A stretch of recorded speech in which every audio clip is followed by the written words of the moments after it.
여기서 한신을 보고 어디를 공격하라고 했어요? 제나라를 공격하라고 했죠. 그러면 이제 제나라는 두고두고 이게 아주 골치 아픈 나라, 보통 나라는 아니거든요. 제나라가 아주 저항을 또 끈질기게 저항하는 나라거든요. 자, 그때 이제 한신이 이제 준비를 해가지고 제나라를 공격하려고 합니다. 제나라를 공격하려고 준비를 하고 있는데 만만치 않아요. 그때 여기기란 사람이 딱 등장합니다. 자, 지금 이 상황을 다시 한번 정리해 볼게요. 이 상황은 어떤 상황이냐면, 이 상황은 유방이 한신에게서 군대를 어떻게 했어요? 뺏어가지고 자기는 낙양지방까지 내려온 거예요. 내려왔어요. 낙양이 어디냐면 여러분 아시죠? 지도를 잠깐 보죠. 여기서 성고에 있다가 항우가 공격을 하니까 이 북쪽으로 가가지고 한신에게 군대를 뺏어와가지고 이쪽으로 내려온 거예요. 내려온 겁니다. 그래서 낙양 쪽에 주둔하고 있을 그때에, 자 보세요. 요때 여기기란 사람이 딱 등장을 합니다. 여기기란 사람이 딱 등장을 해가지고 유방이 낙양에 머물고 있을 때 여기 있으면 안 됩니다. 유방에게 간을 해요. 성구하고 형양 여기로 가야 됩니다. 왜냐하면 여기에 곡식창고가 있다고 그랬죠.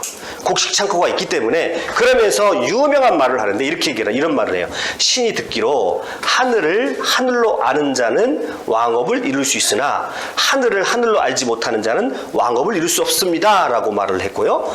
왕업을 이룰 만한 사람은 백성을 하늘로 섬겨야 하며 또 백성들은 먹을 것을 하늘로 삼습니다. 이렇게 말합니다. 지금도 마찬가지죠. 지금도 기본적으로 국민들은 성질이 되게 급하죠. 빨리빨리 우리의 부족한 거를 채워줘야 돼요. 어떤 정권이 됐든 정권이 돼가지고 제일 먼저 해야 되는 일은 뭐예요? 민생을 해결해야 되는 일이잖아요.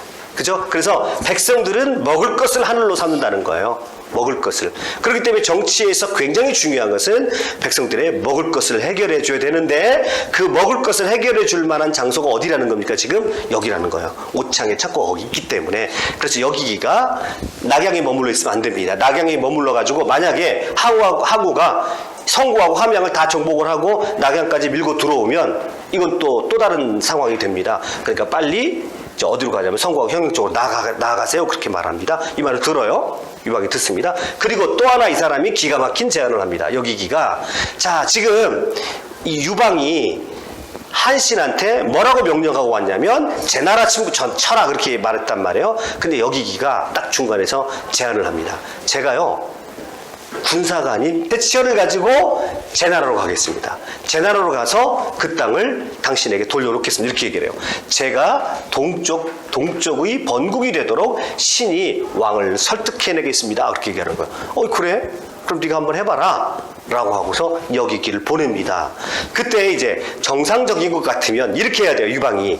만약에 요때 유방이 여러분이 왕이에요. 그러면 지금 누가 제나라를 공격하려고 하냐면 한신이 공격하려고 하죠. 근데 여기기가 나와가지고 힘으로 안 하겠습니다. 제가 제 입으로 한번 해보겠습니다 라고 했어요. 그러면 여러분이 왕이면 유방이면 어떻게 해야 되나요? 한번 해봐라. 그리고 나서요. 한신은요. 잠깐 머물러라. 해야 되잖아요. 사신을 보내가지고. 근데 그걸 안 한 거예요.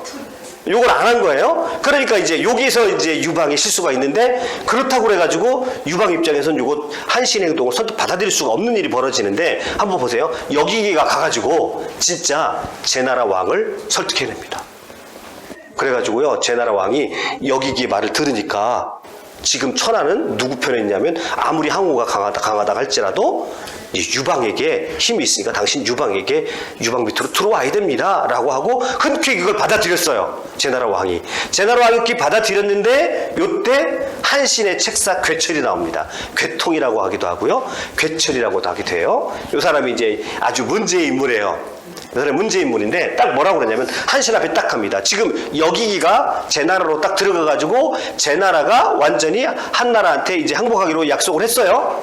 그리고 그냥 둘이 이제 피로연을 하고 이제 연애를 베풀어서 재밌게 지내고 있습니다. 재밌고 지내고 있는 그 사이에 한신의 책사 괴철이 이렇게 말해요.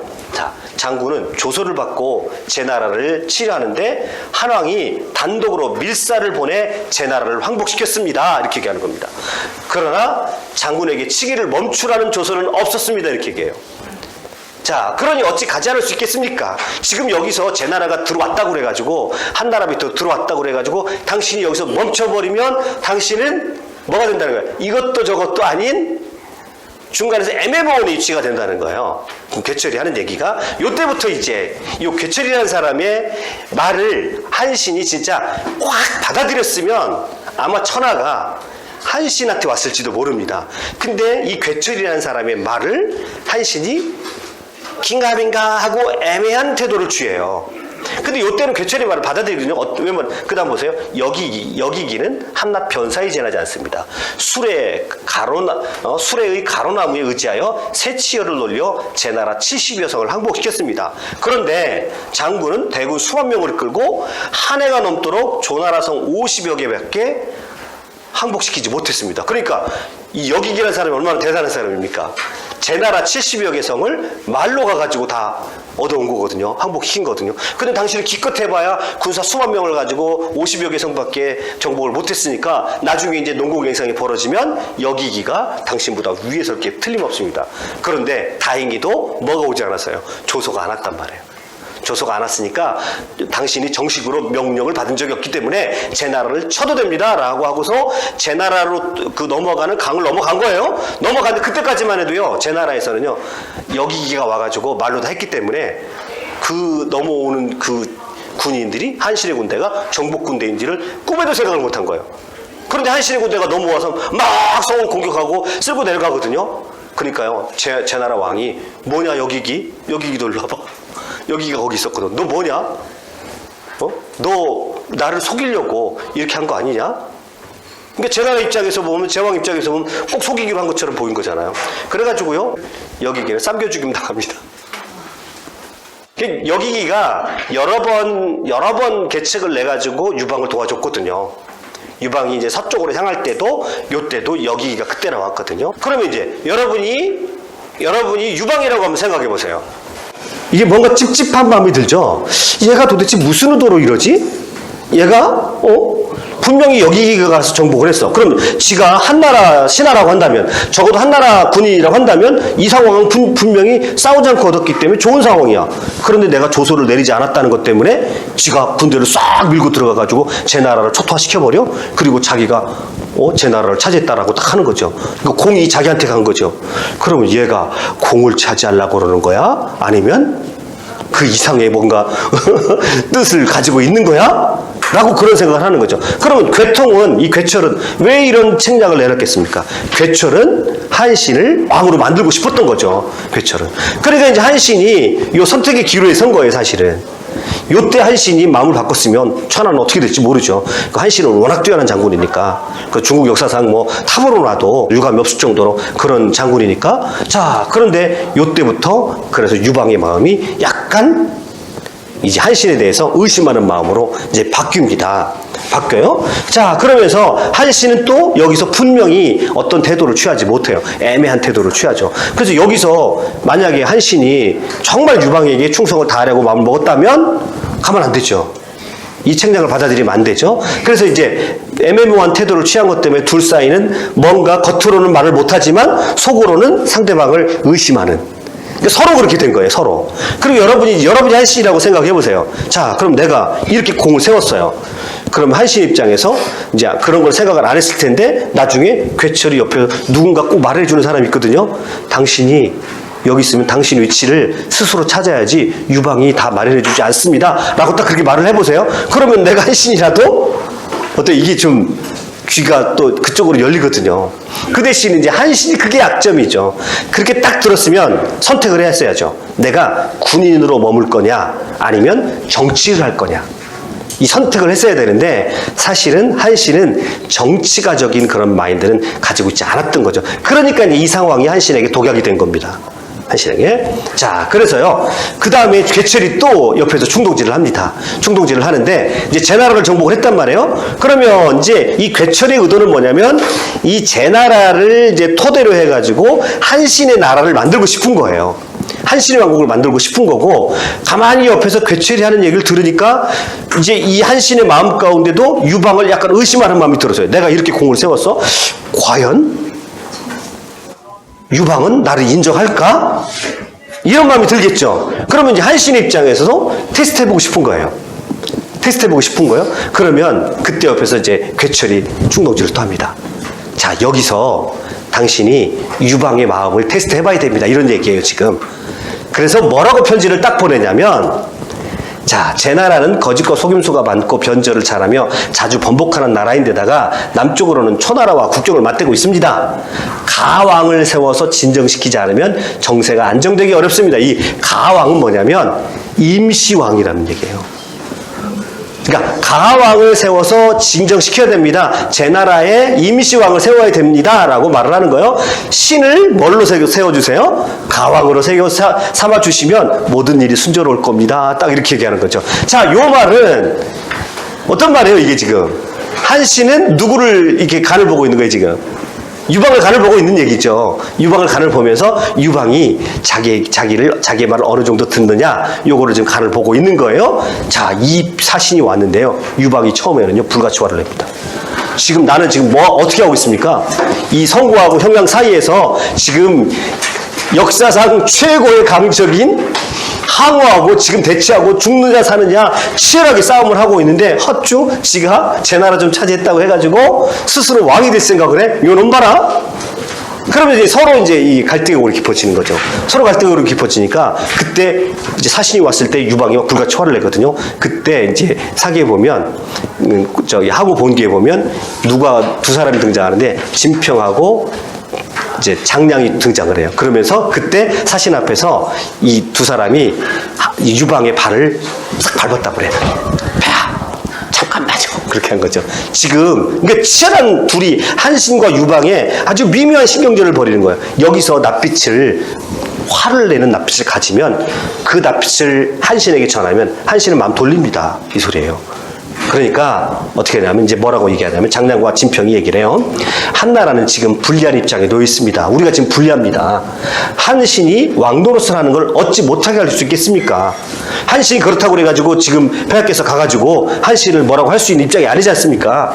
차라리 그럴 바에는 그냥 한신을 흔쾌히 받아들여서 한신을 세워가지고 왕으로 삼고 잘 대우해 주시면 그래서 제 나라를 지키게 하는 편이 낫습니다. 그렇지 않으면 변이 납니다. 이렇게 얘기하는 거죠.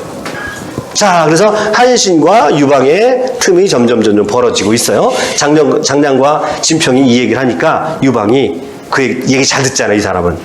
딱 듣더니 마음을 금방 얼굴 표정은 낯빛을 바꿉니다. 낯빛을 바꾸더니 그 사신에게 뭐라고 얘기하냐면 대장부가 제후를 평정했으면 진짜 왕이 될 일이지 가짜 왕 노릇이 웬 말이냐? 그렇게 하고 가지고요. 가왕이 아니라 한신을 내 나라의 왕으로 딱 임명을 해버립니다. 자, 그러니까 누가 더 고수예요? 여기 여러분 한번 보세요. 유방이 더 고수 같죠? 유방은 이거를 할 수 있는 사람이라는 겁니다. 성질은 나고 화가 나지만 유방은 그 큰 그림을 누군가 옆에서 얘기해주면 그 그림에 따라서 자기를 좀 억제하고 조절할 수 있는 그런 능력을 가진 사람이에요. 항우에겐 전혀 이런 게 없습니다. 항우는 내 앞에 적이 있으면 물리치는 거 그거 외에는 다른 것이 없는 사람이에요. 자, 그래서 이때 이제 제 나라의 왕으로 한신을 딱 임명을 하니까 안정이 되는 거죠. 자, 그럼 이제 천하가 벌써 유방 쪽으로 틀이 딱 갖췄죠. 이제 한신이 북쪽까지 와가지고 다 도른 거예요. 제 나라까지 싹 와가지고 제 나라까지 정복을 해버렸으니까 이제 유방 입장에서는 든든한 한신이 뒤에서 북쪽에서 딱 지키고 있는 형국이에요. 또 하나의 이제 한 명의 또 도우미가 있잖아요. 평월은 뒤에서 또 열심히 또 유역전을 합니다. 자, 이때 제 나라가 정복을 당하자 이제 이 항우가요, 용조라고 하는 장군을 보내요. 전투를 시켜요. 제 나라에서 이제 원군을 보내달라고 하니까 이때 항우가 한신에게 대항하기 위해서 용조가 꽤 잘 싸우는 사람이거든요. 용조를 보내는데 한신한테는 택이 없습니다. 나중에 이제 한신의 구체적인 전투에 대해서는 제가 한신편에서 따로 이제 따로 그냥 동영상을 찍어서 한신이 어떻게 전투를 해왔는지 아주 명장면들이 많이 있습니다. 한신의 전투에서. 자, 그러니까요, 항우가 용조를 보냈는데 용조가 한신한테 뭐 상대가 되지 않는 거예요. 그러니까 이제 이번에는 항우가 회유를 합니다. 무섭이라는 사람을 보내가지고 한신을 회유합니다. 지금 이제 항우도 알고 있는 거예요. 지금 나의 싸움의 상대는 이제 유방이면 내가 넉넉히 이기는데 그 뒤에 한신이 떡 버티고 있기 때문에 잘못 건드렸다가는 이 한신의 마음이 이제 완전히 유방 쪽으로 가버리면 안 되게 생겼으니까 무섭을 딱 보내가지고 한신을 회유하기 시작합니다. 그런데 요게 어떻게 보면 한신의 예언처럼 한신의 운명을 예언하는 것처럼 전혀 틀린 얘기만은 아니에요. 이 무섭이라는 사람이 와서 이런 얘기를 해요. 지금 당신께서 한왕과 두텁게 사귀고 있다고 생각하고 한왕을 위해 힘을 다하여 군대를 지휘하고 있지만 결국 그에게 사로잡히고 말 것입니다. 당신이 지금까지 살아남을 수 있었던 것은 항우가 아직까지 살아있는 덕택입니다. 지금 한왕과 항우 두 사람의 싸움에서 승리의 저울추는 당신에게 달려있습니다. 딱 이렇게 얘기를 해요. 그러면서 무슨 말을 하는 거예요? 지금 한왕이 당신을 끝까지 인정할 것 같으냐? 항우가 만약에 없다 그러면 당신부터 칠 것이다. 이렇게 얘기를 하는 거예요. 자, 그러니까 이 얘기 나중에요. 제나라 왕이 됐잖아요. 나중에 이제 천하가 통일되자마자 유방이 제일 먼저 한 일 중에 하나가 이 한신을요 제나라 왕에서 폐위를 시켜버리고요. 그 밑에 초나라 왕으로 격하시켜버려요. 강등시켜버리는 거죠. 제나라가 워낙 중요한 땅이거든요. 그래서 초나라로 바로, 그러니까 유방이 얼마나 한신을 껄끄럽게 생각했다는 걸 알 수가 있죠. 자, 그래서 어찌 한 나라를 배반하고 초나라와 손잡고 천하를 셋으로 나누어서 왕이 되시지 않습니까? 무섭이 한신을 회유합니다. 그때 한신은 그래도 나는 어떻게 내가 유방을 배신할 수 있겠느냐? 그리고 항우를 생각해봐라. 내가 항우 밑에 있었을 때 항우가 나를 알아주기는 했느냐? 내가 간을 몇 번 이제 어떤 의견을 제시했을 때 항우는 묵살했고 나를 전혀 받아들이지 않았는데 그래도 유방은 파촉당에 들어가가지고 거기서 나를 대장군으로 삼아줘서 나를 알아준 사람이 아니냐? 나는 유방하고 유방 밑에 있지 항우하고 나는 손잡을 수 없다. 그렇게 거절을 해버립니다. 요때 괴철이 한번 또 등장을 해요. 괴철의 천하 삼분지계입니다. 이 유명한 천하 삼분지계예요. 나중에 이제 요거를 누가 그대로 따가냐면 제갈량이 그대로 따가요. 제갈량이 그대로 따가서 천하 삼분지계를 해가지고 그게 삼국지죠. 이거 삼국지의 구도를 이제 제갈량이 만들어 놓은 거죠. 그때 이제 근데 그 제갈량의 천하 삼분지계가 요 괴철이라는 사람에서 나옵니다. 자, 이 괴철이 이렇게 이제 유방에게 얘기를 해요. 지금 폐하께서는 제왕에 오르시고 그 세력이 부풀어 올라 가히 독자적 세력을 구축해도 될 정도입니다. 지금은 독자적인 세력을 구축해도 될 정도입니다. 이렇게 말하죠. 천하는 한왕 유방과 초왕 항우의 양자 대결 구도 속에 폐하가 어느 쪽에 힘을 실어주지 않는다면 천하는 한초체가 나누어서 세력 균형이 이루어질 겁니다.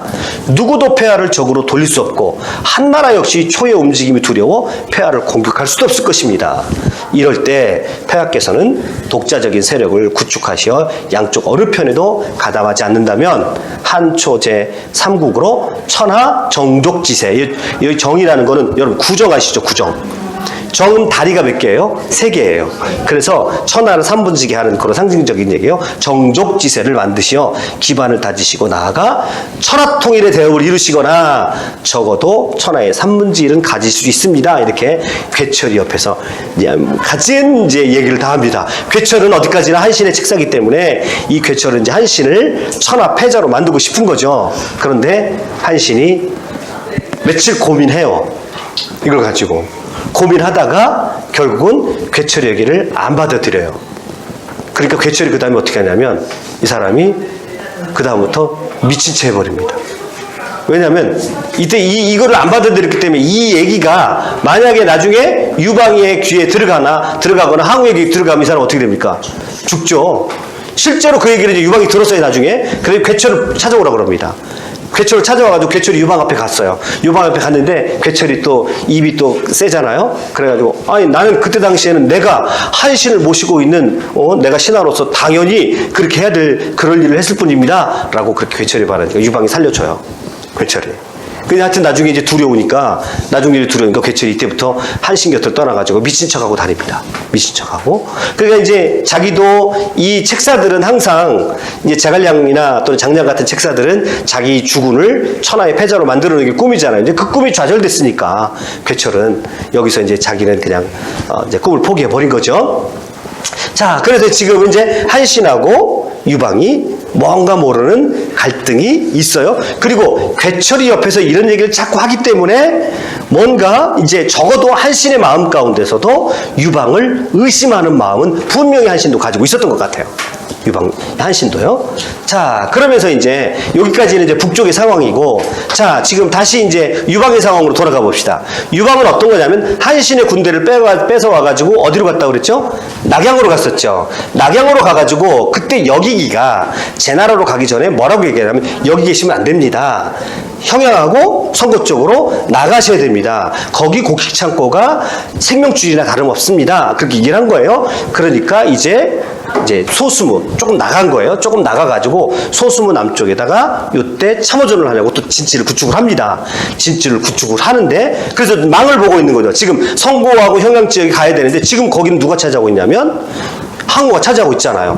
그때 또 누가 등장합니까? 팽월이 여지없이 등장을 해요. 요런 고비의 순간마다 팽월이 딱 등장합니다. 그래서 제가 팽월의 활약 2입니다. 2. 그래서 이제 양나라 지역, 외항 지역에 가가지고요, 막 그쪽을 또 공격을 합니다. 그러니까 또 어떻게 해요? 항우는 또 그쪽을 가야 되겠죠. 그쪽을 가느라고 정신이 없는 사이에 요때 유방이 다시 쏙 들어갑니다. 이게 벌써 2번 반복됐어요. 이게 벌써 2번 반복됐어요. 그래서 유방이 다시 선고로 입성을 합니다. 이게 이제 팽월의 이제 그림인데요. 팽월이 또 굉장한 활약을 하는 거죠. 그래서 나중에 팽월은 개국공신이 되는데요. 이제 또 여태우가 죽여요. 그래서 그 가장 억울하게 죽은 공신 중에 하는 사람이에요. 팽월이. 나중에 이제 한나라가 선 다음에 이제 여치가 죽여요. 하여튼 그래서 다시 선고로 들어가가지고 팽월이 기가 막힌 거죠. 그러니까 유방이라는 사람은 항우하고 1대1 싸움에서는 절대 안 되지만 안 되기 때문에 이제 참호전이라든지 아주 수비를 하고 아주 전략적으로 사고를 하면서 이제 그 뒤에 배경에 팽월이라는 사람 또 한신이라는 사람을 그러니까 그거를 관리해야 되니까 이 사람도 보통 머리가 아픈 게 아니죠. 그렇지만 그거를 꾹 참고 지금은 내 때가 아니야. 꾹 참고 해내더란 말이에요. 자, 그게 유방의 위대함이죠.